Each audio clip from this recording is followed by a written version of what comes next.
Welcome to Candid Africa, truthful and unapologetic.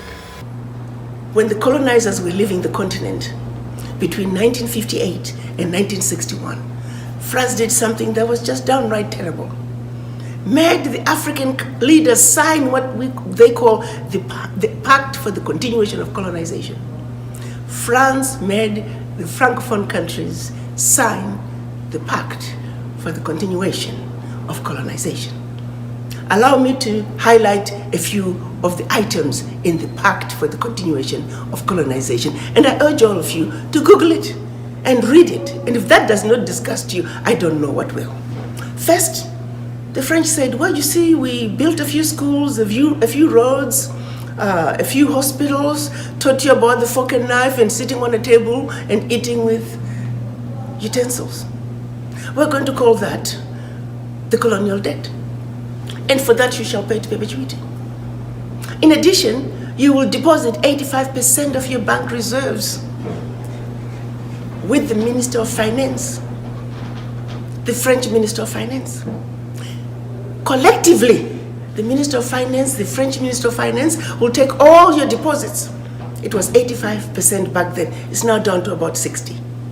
The French minister will invest that money in the French stock exchange under the French name. You may or may not know the returns. Today, France is taking out of Africa, Francophone Africa, over $500 billion. Over $500 billion. We, the Africans, the poor countries, we're giving France over $500 billion a year. Year in, year out. And no one is talking about it.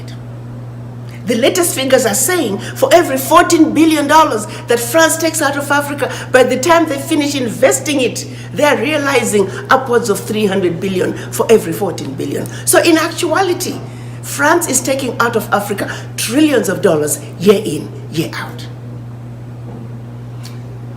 Should any of those countries wish to access some of their own money that they deposited with France, they have to submit their own financial reports for the country. And if approved, they can only access up to 20% of that money as a loan at commercial interest rates. Figure that one out. That is our reality. It gets better. They were also told that if you need any military equipment, you can only purchase it from France. Your military can only be trained by France. That France will have military presence in your own country and can invade you without notice should they feel French interests are being violated.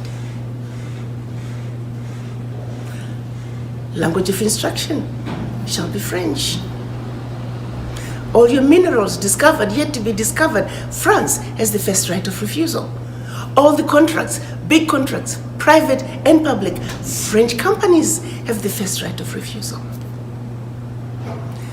Now, my brothers and sisters, sons and daughters, if you were to go home and run for president, and your first day in office, your chief of staff comes to you and says, oh, by the way, Mr. President, Madam President, before you start, I must read you the do's and don'ts as stipulated by the pact for the continuation of colonization.